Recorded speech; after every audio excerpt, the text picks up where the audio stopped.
Hello everyone, welcome to commerce super classes. तो भाई आज क्या करने वाले हैं, रूरल मार्केटिंग की 7th क्लास करने वाले, यानी 6th क्लास हम क्या कर चुके हैं, कंप्लीट कर चुके हैं किस चीज़ की, जिसमें हमने लास्ट क्लास में किया था कंज्यूमर बाइंग बिहेवियर के फैक्टर्स किए थे। तो आज क्या करने वाले हैं, सेगमेंटेशन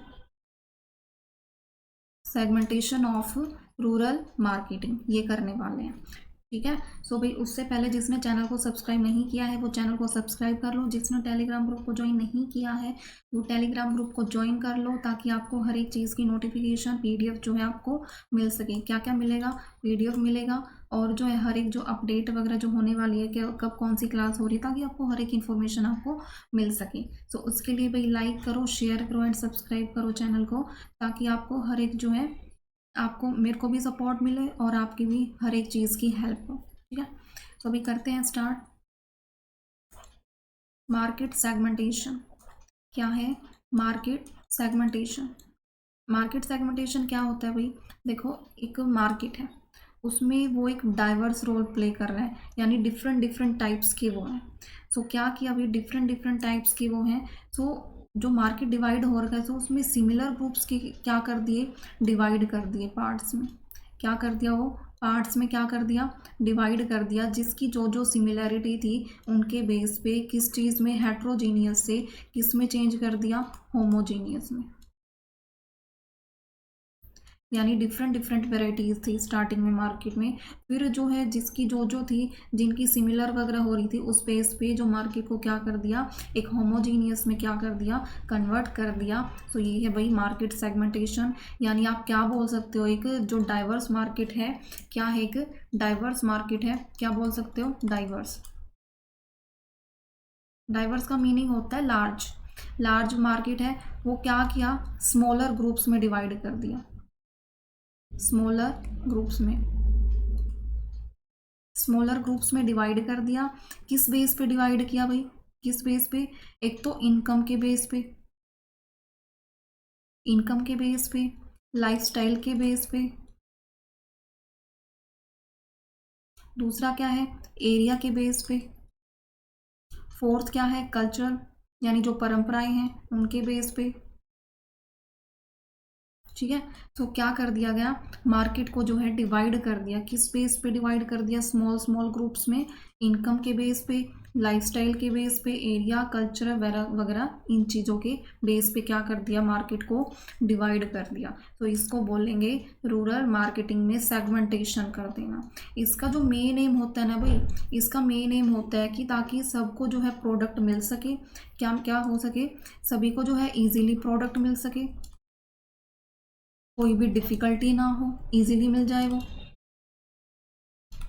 दूसरा क्या है, जो प्राइस है उसमें स्टेबिलिटी रहे, ये नहीं है कि ज़्यादा हाई प्राइस हो रहा है, डिस्ट्रीब्यूशन इजीली से हो जाए, यानी सामान जो पहुंचाना है वो जो है इजीली से हो जाए, डिस्ट्रीब्यूशन। ठीक है। सो ये है भाई, इस वजह से जो है एक स्पेसिफिक ग्रुप को आइडेंटिफाई कर लेते ताकि इजीली से जो है इनका वो हो जाए। सो ये है मार्केट सेगमेंटेशन। अब उसके बाद करने वाले एग्जांपल दे रखा है, जैसे अब एग्रीकल्चर के जो टूल्स होते हैं ना भाई, फार्मर्स को किस चीज़ की नीड होती है, एग्रीकल्चर के टूल्स की। ठीक है। अब एग्रीकल्चर के टूल्स की नीड होगी तो वो क्या करेगा, अब उसके जो टूल्स है मार्केट में, उसका टारगेट है कि जो है वो टूल्स लेना। अब जो फार्मर भी डिवाइड हो रखे हैं भाई टू में, एक तो जो है स्मॉल फार्मर होते हैं, यानी जिनके पास कम होती है ज़मीन वगैरह, एक लार्ज होते हैं जिनके पास ज़्यादा होती है। तो इनकी जो है बजट जो है डिफरेंट डिफरेंट होता है, इनका बजट ज़्यादा होता है और इनका बजट जो है वो कम होता है। सो ये अकॉर्डिंग टू बजट क्या करते हैं, चीज़ों को परचेज करते हैं। ठीक है। और इनकी जो नीड्स है वो भी क्या होती है, डिफरेंट होती है। सो इसमें क्या किया, ये पूरा क्या है, स्टार्टिंग में जो डाइवर्स मार्केट हो गया, अब क्या किया, इसको जो है डिवाइड कर दिया, स्मॉल वाले जो है होमोजीनियस ग्रुप एक साइड डिवाइड कर दिया, एंड होमोजीनियस ग्रुप्स में जो लार्ज बजट वाले हैं वो एक में डिवाइड कर दिए। सो ये है भाई मार्केट सेगमेंट कर दिया, किस चीज़ में, किसमें, रूरल मार्केटिंग में। हुआ इतना क्लियर, मीनिंग क्लियर हुआ। अब करते हैं, ये नॉर्मली मैंने वैसे डायग्राम में मेन मेन चीज़ें लिखी, आप यहाँ से भी कर लेना। मीन्स क्या कर रखा है, हेट्रोजीनियस का मतलब होता है डिफरेंट डिफरेंट, क्या है, डिफरेंट। अब डिफरेंट जो मार्केट फॉर्म है, उससे क्या करना है, जो सिमिलैरिटी वाली चीज़ें हैं, सिमिलैरिटी वाले ग्रुप हैं, सिमिलर वाले जो ग्रुप हैं उनको जो है डिवाइड कर दिया उसमें। और इनका जो मेन मोटिव होता है ना सेगमेंट करना, इनका मेन मोटिव होता है सेगमेंट करने का कि जो प्रोडक्ट है उनके पास इजीली से पहुंच जाए, यानी असेसिबिलिटी जो है इजीली पहुंच जाए। दूसरा क्या है, उनमें जो है इतनी जो है अफोर्ड करने की जो कैपेबिलिटी है वो हो जाए, खरीद करने की क्षमता। ठीक है, सो ये चीज़ें क्या है, एक आप फीचर्स के फॉर्म में जो है आप समझ सकते हो कि हेट्रोजीनियस से होमोजीनियस में जो है अलग सेम वाली जो करेक्टरिस्टिक्स वाले हैं वो उनके अलग अलग ग्रुप बना दिए। अब जो सेगमेंटेशन होती है ना, जो डिवाइड करना होता है वो अलग अलग मल्टीपल्स वे में होता है। फर्स्ट क्या है, ये साइकोग्राफिक दे रखा है यानी मनोवैज्ञानिक, इसमें जिनका लाइफस्टाइल अलग है या वैल्यूज़ अलग अलग है उसमें डिवाइड कर दिया। फिर डेमोग्राफिक में एज, जेंडर, एजुकेशन के बेस पे जो है डिवाइड कर दिया और इनकम के बेस पे।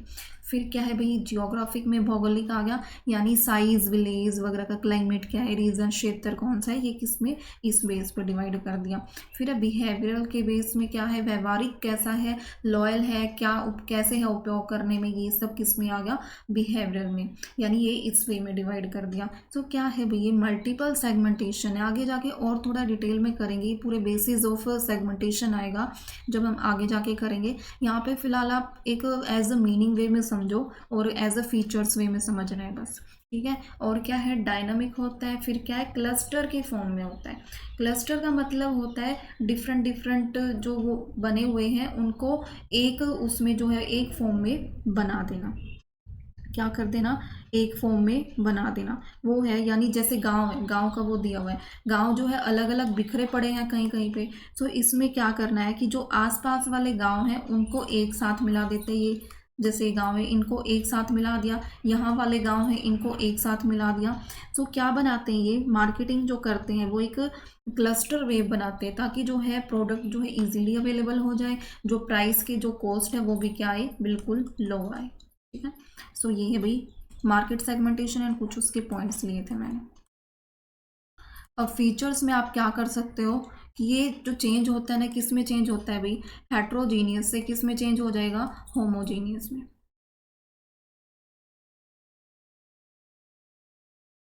किस में चेंज हो जाएगा, हेट्रोजीनियस से होमोजीनियस में चेंज हो जाएगा। यानी जो रूरल की पॉपुलेशन है वो अलग अलग उसमें कैसे जो है डिवाइड होगी, जिनकी लैंग्वेज के बेस पे, किस किस के बेस पे डिवाइड होगी, language, custom, income, levels, occupation के बेस पे जो है वो डिवाइड होगी। ऊपर मैंने डायग्राम में वही यही तो बताया कि इस वे में जो है वो कन्वर्ट हो जाएगी। यानी जो हेट्रोजीनियस है, हेट्रोजीनियस यानी जो अलग अलग वे में है उसको एक होमोजीनियस ग्रुप में, सामान्य ग्रुप में क्या कर देंगे, चेंज कर देंगे। जिनकी आय सिमिलर है या जिनकी रिवाज या जिनके पेशे वगैरह सेम है वो उनके बेस पे कर दिया डिवाइड। सो ये है सेगमेंटेशन। फिर क्या करते हैं उसके बाद, मल्टीपल सेगमेंटेशन होती है।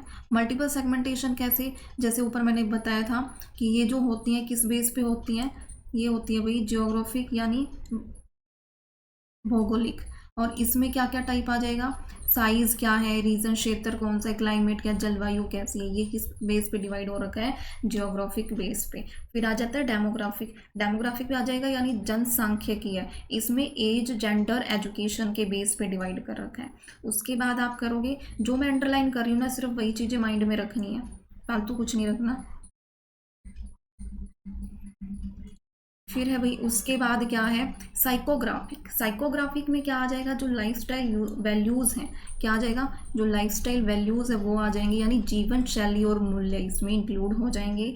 बिहेवियरल कैसा है, यानी आप प्रोडक्ट को कैसे उपयोग कर रहे हो और उसके प्रोडक्ट के प्रति आपकी कैसी लॉयल्टी है, यानी वफादारी कैसी है, इन बेस पे जो है ये सेगमेंटेशन किया गया है। यानी अगर इन चीज़ों का कॉम्बिनेशन होगा तो उससे क्या होगा, बेटर जो है एक्यूरेसी निकल के आएगी। क्या निकल के आएगी, बेटर एक्यूरेसी निकल के आएगी। फिर क्या फोकस रखते हैं भैया, फोकस ऑन असेसिबिलिटी यानी पहुंचने की सुविधा। यानी ऐसे जो है समूह जो है वो ऐसा सेलेक्ट करना है जैसे जहाँ पे जो है रूलर को चैलेंज ना होना पड़े। चैलेंजेस का मतलब है कि उनको कोई भी दिक्कत ना हो, जो रोड्स हैं पुअर रोड्स या डिस्पर्ट पॉपुलेशन जो डिफरेंट है, यानी जहाँ पे लो मीडिया पेनिट्रेशन है, जहाँ पे उन चीज़ों की कमी होती है वो सब नहीं होना चाहिए। फोकस होता है पहुँचना, यानी पहुंचने की सुविधा जो है इजी वाली होनी चाहिए, ठीक है, ताकि जो है उनको दिक्कत ना हो, पुअर रोड्स वगैरह का चैलेंज ना हो, ठीक है।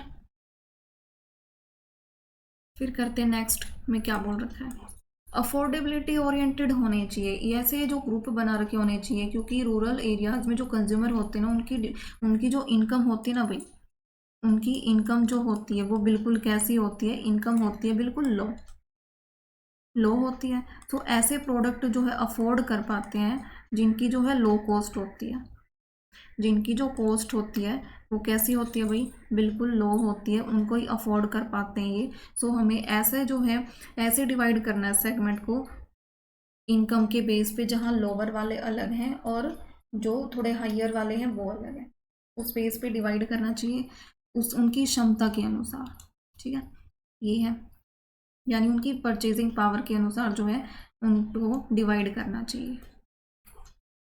फिर influences of culture and tradition, संस्कृति एंड परंपरा का प्रभाव भी पड़ता है कि जो रूरल के एरियाज़ के जो लोग होते हैं उनका जो बाइंग डिसीजन होता है वो कैसा होता है, वो डिफरेंट होता है, अलग उनको फेस्टिवल्स पे कुछ खरीदते हैं, लोकल बिलीव्स में ज़्यादा ध्यान रखते हैं। तो उस बेस पे क्या करनी चाहिए, सेगमेंटेशन करनी चाहिए, किस बेस पे, उनके कल्चर के बेस पे कि कैसा उनका कल्चर है, उस बेस पे क्या करनी चाहिए, सेगमेंटेशन, ताकि जो है वो इजीली जो है अवेलेबल हो जाए, ठीक है। उसके बाद 6 कैरेक्टरिस्टिक्स क्या है, सीजनैलिटी इन डिमांड, कि जो रूरल डिमांड जो होती है ना वो अकॉर्डिंग टू सीजन होती है, यानी एग्रीकल्चर की साइकिल चली हुई है। तो सेगमेंट जो है कैसे करते हैं, उस पर जो होता है कि फसल की जो कटाई होती है ना, क्या होता है भाई, एग्रीकल्चर की जब जो है कटाई हार्वेस्टिंग होती है तो उस टाइम पे जो सेल है वो क्या होती है, ज़्यादा होती है, डिमांड ज़्यादा होती है, क्योंकि तब उनके पास क्या होती है, इनकम होती है। तो जो है सीजनैलिटी होती है डिमांड, तो उनकी जो है उनका ग्रुप जो है अलग डिवाइड करना चाहिए।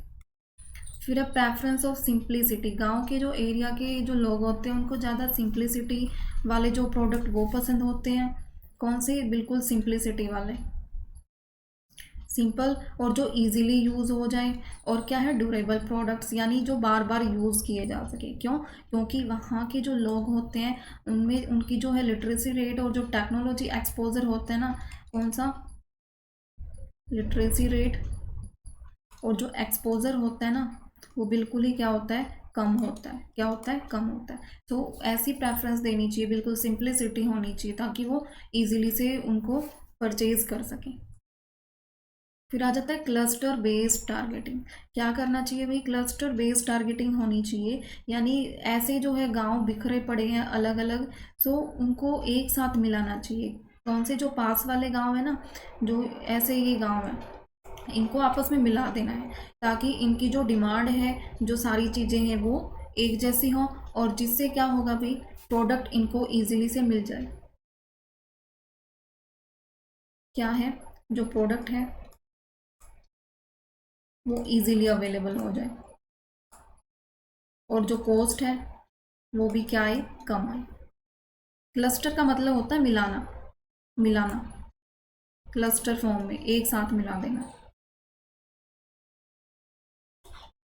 फिर dynamic nature, dynamic nature means जो रूरल सेगमेंटेशन होती है वो स्टैटिक नहीं होती, क्योंकि भाई सबकी जो इनकम है, क्या होता है, इनकम में चेंज आता रहता है, क्योंकि सीजनल होती है, कभी उनकी हार्वेस्टिंग अच्छी होती है, कभी नहीं होती।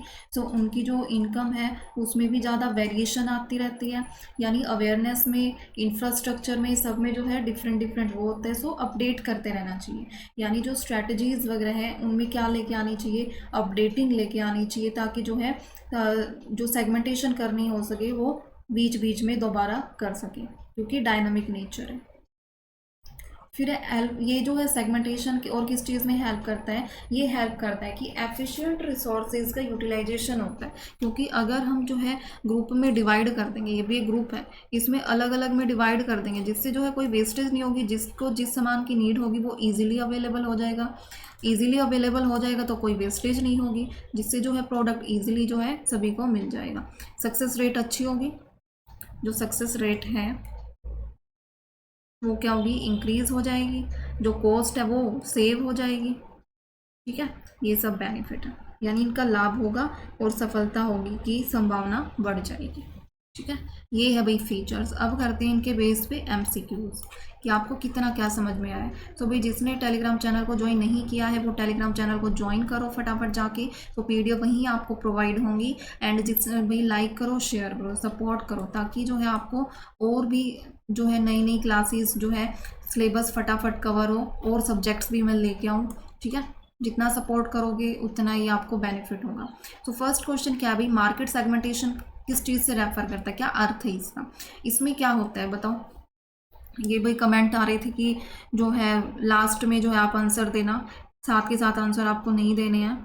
तो भाई मैंने लास्ट में आंसर डाले, आप करो अब सॉल्व। क्या है मार्केट सेगमेंटेशन का क्या अर्थ है, फटाफट देखो कि इसमें जो है मार्केट को अलग अलग ग्रुप्स में डिवाइड किया जाता है बायर्स के उसमें। दूसरा क्या है, सेलिंग द सेम प्रोडक्ट, सभी कस्टमर को एक जैसा प्रोडक्ट सेल करना नहीं। Increase the price of product का प्राइस इंक्रीज करना, ये भी नहीं होता मार्केट का सेगमेंटेशन। जो है प्रोडक्शन की कॉस्ट रिड्यूस, ये भी नहीं होता। सो कौन सा हो जाएगा भाई इसका, अब तो सेलेक्ट कर लिया होगा जिसने पढ़ा होगा। तो कौन सा हो जाएगा भाई इसका, फर्स्ट आंसर हो जाएगा इसका। क्या कि डिवाइड कर देते हैं मार्केट को किसमें, अलग अलग समूह में, जो जिसकी सिमिलरिटी होगी उसके बेस पे। नेक्स्ट क्वेश्चन, मेन पर्पस जो है मार्केट सेगमेंटेशन का क्या है। मेन पर्पस प्रोडक्शन कैपेसिटी को इंक्रीज करना, या आइडेंटिफाई सेटिस्फाई करना डिफरेंट कस्टमर की नीड्स को, मार्केट के बजट को कम करना, या मार्केट जो मास मार्केट है उसको प्रमोट करना। क्या हो सकता है बताओ, क्या हो सकता है इसका जल्दी। सो इसका क्या हो सकता है भाई, production capacity, market segment reduction, या प्रमोट मास मार्केटिंग। ये तो नहीं हो सकता। क्या हो सकता है इसका मेन पर्पस, कि आइडेंटिफाई किया जाता है, किस चीज़ को आइडेंटिफाई किया जाता है भाई इसमें, और उनकी नीड्स को डिफरेंट वे में सेटिस्फाई किया जाता है। आइडेंटिफाई सेटिस्फाई डिफरेंट कस्टमर की नीड्स को। ठीक है, फिर है भाई which of the following is not a features, कौन सी फीचर्स नहीं है। Homogeneous with in the segment होता है, या हेट्रोजीनियस बिटवीन द सेगमेंट होता है, या सेम प्रेफरेंस होती है सभी की, ऑल कस्टमर की, या मेजरेबिलिटी ऑफ सेगमेंट होता है। क्या होता है इसका, इसका क्या होता है, जो फीचर्स नहीं है वो बताना है। ये नोट वाली चीज़ें हमेशा ध्यान रखनी है, इससे बहुत बार क्वेश्चन जो है आता आता मिस्टेक हो जाता है, तो ये चीज़ें ध्यान रखनी है। इसमें से कौन सी फीचर्स नहीं है। होमोजीनियस जो है उसमें जो है सिमिलरिटी देखते हैं सेगमेंट के अंदर, homogeneous with in the segment, ये भी हो सकती है भाई। हेट्रोजीनियस कर जो है बिटवीन सेगमेंट होता है, अलग अलग जो सेगमेंट होती है उनके बीच में भी अलग अलग जो है हेट्रोजीनियस जो है वो होता है भाई। और क्या बच गया, same preference in all customer, same preference तो किसी की भी नहीं होती, सबकी अलग अलग होती है, तभी तो डिवाइड कर रखा है सेगमेंटेशन में। तो ये आंसर हो जाएगा। नेक्स्ट है customer within the same segment respond similarly to market effort. ये आंसर नहीं है भाई, वैसे क्लिक हो रखा है। सो इसमें क्या है, क्या बोल रखा है, एक ही सेगमेंट के अंदर जो कंज्यूमर है उनकी जो मार्केटिंग है वो कैसे वो की गई है, इस चीज को क्या बोलेंगे। यानी customer within the same segment, same का मतलब आ गया ना, सेम दिखते ही आपको क्या लगा देना, सेम सेगमेंट रिस्पॉन्ड। क्या है, होमोजिनिटी, समानता, और सारे अलग है। इन सेगमेंटेशन हेट्रोजिनिटी का मतलब क्या है, हेट्रोजिनिटी का अलग अलग होते हैं, तो क्या हो जाएगा, सिमिलरिटी तो नहीं होगी भाई, नहीं होगी ना। असेसिबिलिटी एंड स्टेबिलिटी का भी कोई मतलब नहीं, यानी डिफरेंसेस होते हैं मार्केट्स में, वो है हेट्रोजीनियस का मतलब, यानी सेगमेंट के बीच अंतर, फॉर हिंदी मीडियम। फिर है which is an essential features of affective market segment. Essential feature क्या है मार्केट सेगमेंट की, क्या है, मेजरेबल हो सकता है, small in size, temporary, temporary means अस्थाई, इग्नोर कस्टमर नीड्स, आवश्यकताओं को नज़रअंदाज करें। बताओ कौन सा हो सकता है इफेक्टिव फीचर। ये नीचे वाले तो सारे नेगेटिव ही दे रखे हैं ना, temporary, ignore, small in size, ये तो नहीं हो सकता। इट मस्ट बी मेजरेबल, यानी सिक्स का क्या हो जाएगा भाई, इट मस्ट बी, यह मापने योग्य होना चाहिए ताकि उसको डिवाइड कर सकें। ठीक है, ये है। फिर नेक्स्ट करते हैं, मार्केट सेगमेंट जो है हेल्प करता है इस चीज़ में, वेस्ट करता है रिसोर्सेज को नहीं, better target of marketing strategies, selling without promotion, reducing product quality. ये तो सारे नेगेटिव पॉइंट है, सिर्फ किसको छोड़ के, बी वाले पॉइंट को छोड़ के। इस चीज़ में better targeting of marketing strategies, यानी बिना प्रमोशन के, यानी बेहतर टारगेटिंग करने में ये जो है हेल्प करता है। The concept of market segmentation based होता है किस अजम्पशन पे, इसमें दे रखा है सभी जो है कस्टमर होते हैं एक जैसे होते हैं और alike, customers have diverse needs and preference, और क्या है, markets never change, one marketing mix suits all, नहीं एक ही थोड़ा सूट करेगा सभी को, गलत है ये। और मार्केट चेंज क्यों नहीं हो सकता, अकॉर्डिंग टू प्रेफरेंस चेंज होगा, ये भी गलत है। ऑल सभी कस्टमर एक जैसे, नहीं ये भी गलत है भाई। सो क्या बच गया, जो कस्टमर है उनकी अलग अलग डाइवर्स नीड्स एंड प्रेफरेंस होती हैं। असेसिबिलिटी का मतलब होता है पहुंच। ये जो फीचर्स है सेगमेंटेशन का, मतलब इसमें क्या होता है, इसमें जो मतलब होता है वो क्या होता है भाई, पहुंचना। असेसिबिलिटी का मतलब होता है पहुंचना, मेजर तो होता नहीं है इसका, मेजर तो होगा नहीं, टू रीच, यही ऑप्शन में दिया यही सही है। और थर्ड फोर्थ क्या दे रखा है, reduce cost, produce goods in bulk, नहीं ये तो नहीं होंगे, क्या होगा भाई, बी वाला आंसर हो जाएगा। फिर है which of the following is true about market segmentation, true क्या है इसमें से, डिस्करेज करता है प्रोडक्ट के डिफ्रेंसिएशन को, नहीं, रिड्यूस करता है सेटिस्फैक्शन को, ये भी नहीं, आइडेंटिफाई करता है निश मार्केट को, इस चीज़ को आइडेंटिफाई करता है निश मार्केट को, और क्या करता है, फोकस ओनली ऑन प्राइस। अब इसमें देखो क्या हो सकता है, देखो कौन सा हो सकता है इसमें,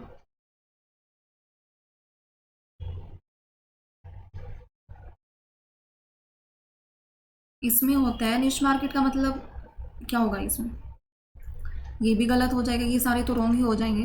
तो इसका आंसर क्या हो जाएगा भाई, इसका आंसर सी हो जाएगा, क्योंकि ये क्या करता है, जो पूरी मार्केट होती है ना, मास मार्केट होती है, उसको आइडेंटिफाई करता है कि उसमें क्या क्या वेराइटीज़ आ रखी हैं, ठीक है ना, उस उन वेराइटीज़ को जो है वो क्या करता है, देखता है कि किस में क्या वेराइटी है और उनमें क्या कर देता है, वो डिवाइड कर देता है। यानी इसका अगर आप मीनिंग देखना चाहोगे ना इस मार्केट का, ये मार्केटिंग में जो एग्ज़ाम होते हैं ना, ये जो डेफिनेशन बहुत बार पूछी जाती है, और ये हर एक टाइप की मार्केट में आपके लिए ये भी करवाऊंगी कि कौन कौन सी होती है, चाहे सिलेबस में हो या ना हो, पर मैं आपको करवाऊंगी ये वाली चीज़ें भी, नॉर्मल डेफिनेशन। तो इसमें क्या होता है, निश मार्केट में एक स्मॉल और स्पेशलाइज्ड जो है मार्केट सेगमेंट होती है लार्ज मार्केट में से, ये एक लार्ज मार्केट हो गया, लार्ज मार्केट हो गया, लार्ज मार्केट में से एक स्मॉल स्मॉल स्पेशलाइज्ड, स्मॉल बोल सकते हो, स्पेशलाइज्ड बोल सकते हो, वेल डिफाइंड बोल सकते हो, डिफाइंड बोल सकते हो। सो इसमें क्या है, उनकी जो अलग अलग नीड्स है कंज्यूमर की और जो प्रेफरेंस है उनके बेस पे क्या किया जाता है, डिवाइड किया जाता है, स्मॉल साइज स्पेसिफिक नीड्स के बेस पे, ताकि जो है कंपटीशन जो है ज़्यादा ना हो, ठीक है, ये होता है। तो भाई आंसर क्या हो जाएगा, सी आंसर हो जाएगा। तो ये होता है भाई टॉपिक फिनिश। ये आंसर दे रखे हैं, अपना मैच कर लेना, अगर जिसको दोबारा करना है मैं पीडीएफ सेंड करूँगी ना, दोबारा करके देखना, दोबारा कर लेना, ठीक है। और भाई टेलीग्राम ग्रुप को ज्वाइन कर लो, अगेन बोल रही हूँ, ताकि आपको पीडीएफ मिल सके, एंड जो नया चैनल पे जुड़ रहा है वो भी जो है टेलीग्राम ग्रुप को ज्वाइन करो, लाइक करो एंड शेयर करो भाई, सपोर्ट करो, और कमेंट सेक्शन में बताना कि कैसा रहा जो है ये वाली क्लास कैसी रही, और जो है सिलेबस आपका कैसे चल रहा है, किस चीज़ का, रूरल मार्केटिंग का, क्योंकि डेली 2-2 क्लास होने वाली है। यूँ लगाओ आप, अगर 30-40 मिनट्स भी आप दे रहे हो, तो 1 घंटा या 1 घंटा 10-20 मिनट अगर आप दे रहे हो, तो इसमें कौन सा बड़ी बात है, आपके 2 सब्जेक्ट्स जो है कंप्लीट हो रहे हैं। यानी अगर आप इतना टाइम दे रहे हो भाई, यानी 1.5 घंटा भी लगा लो, जिसमें आपके फटाफट जो है कीवर्ड्स नोट्स भी प्रिपेयर हो रहे हैं। सो अगर इतना टाइम भी आप दे रहे हो डेली का, तो ऐसे तो आप बातों में भी निकाल देते हो किसी किसी के साथ, या वैसे टाइम पास भी हो जाता है, बट अगर इतना टाइम आप इसमें वीडियो में दे रहे हो, इनको पढ़ने में दे रहे हो, जो मैं बता रही हूँ वो पढ़ रहे हो, तो भाई देखो आप 1 महीने बाद आपका जो है क्या बेस बन जाएगा इन दोनों सब्जेक्ट में, इकोनॉमिक्स में एंड इस वाले में, और आपका सिलेबस भी फिनिश हो जाएगा, आपके ये जो है कंप्लीट हो जाएंगे। और इकोनॉमिक्स में तो भाई जो मैं जितना करवा रही हूँ ना बुक से, बहुत ज़्यादा एक्स्ट्रा करवा रही हूँ, क्योंकि आप अगर माइक्रो इकोनॉमिक्स की बुक्स उठाओगे, उसमें आप देखने लगोगे पॉइंट्स, तो आपको इतने ज़्यादा पॉइंट्स नहीं मिलेंगे। या इतना कुछ एग्जाम्पल वगैरह आपको नहीं मिलेंगे। सो मैं बहुत ज़्यादा एक्स्ट्रा करवा रही हूँ ताकि आपको कहीं भी कुछ भी दिक्कत ना हो, हर एक चीज़ क्लियर हो। जिसको उस वीडियो को इकोनॉमिक्स वाले को थोड़ा सा आराम से देखो, क्योंकि जो फर्स्ट टाइम पढ़ रहा है ना उसको इकोनॉमिक्स थोड़ा अजीब लगेगी, बट उसको थोड़ा सा आराम से स्लो देखो थोड़ा सा, कि हर एक चीज़ समझ के देखो कि मैं क्या बोल रही हूँ, कैसे डायग्राम में आपको बता रही हूँ। ऐसे ही इसमें जो इस वाले सब्जेक्ट में जो जैसे एमसीक्यूज़ करवा रही हूँ, देखो मैं हर एक क्लास में एमसीक्यूज़ जो मैं साथ के साथ लेके आ रही हूँ। एक भी क्लास ऐसी नहीं होगी जिसमें एमसीक्यूज नहीं होंगे हर एक टॉपिक के साथ। अब सिर्फ मीनिंग और फीचर्स मैंने करवाई और मैं 10 एमसीक्यूज लेके आई हूँ। अगर जिसने जो है सेशन जो ये क्लास अच्छी तरह सुनी है और फिर ये एमसीक्यूज किए, तो वही कहाँ से उसका क्वेश्चन रॉन्ग हो जाएगा? नहीं होगा बिल्कुल भी, है ना। और जो ये सोच रहे हैं कि ये सब्जेक्ट थोड़ा इजी है, हम तुक्के लगा देंगे, नहीं भी ऐसा कुछ नहीं होता। अब जिसको यही नहीं पता कि मार्केट सेगमेंटेशन में असेसिबिलिटी का मतलब क्या होता है, पहुंच जो है, ये इस टाइप के जो वर्ड होते हैं, जब ये वर्ड ही नहीं पता होगा तो कैसे तुक्के लगा दोगे? आपको ऑप्शन जो है बिल्कुल सिमिलर सिमिलर लगेंगे उस टाइम पे, और फिर रॉन्ग करके आ जाओगे कि सोचोगे इतना ईजी क्वेश्चन है मेरा तो रॉन्ग हो गया ये। तो भाई इतना टाइम जो है, मैं 2-2 3-3 घंटे की क्लास नहीं करवा रही हूँ कि आपका ज़्यादा टाइम वेस्ट हो रहा है इन सब्जेक्ट में, ऐसा बिल्कुल भी नहीं है। आप 1 घंटा भी दे दोगे तो आपके 1 महीने बाद कितना कुछ कवर हो जाएगा। और अगर आप सपोर्ट करोगे तो मैं जो है डिज़ास्टर मैनेजमेंट भी लेके आऊँगी एंड कंप्यूटर की क्लास भी लेके आऊँगी, यानी और सब्जेक्ट्स भी हम कोशिश करेंगे फिर करने की। बट आप सपोर्ट तो करो। ये तो हम कर ही रहे हैं, ये सब्जेक्ट फिनिश होते ही हरियाणा इकोनॉमी स्टार्ट कर देंगे, है ना। इंश्योरेंस स्टार्ट कर देंगे, 2 फिर से स्टार्ट कर देंगे, वो फिनिश हो जाएंगे, ठीक है ना। तो अगर आप सपोर्ट करोगे तो हर एक सब्जेक्ट हम फिनिश कर सकते हैं, ऐसे ही विद एमसीक्यूज के साथ, विद डिटेल पीडीएफ के साथ। बस आपको क्या करना है, शेयर करना है, सपोर्ट करना है सभी के साथ, पीडीएफ आपको मिल जाएगा, ठीक है।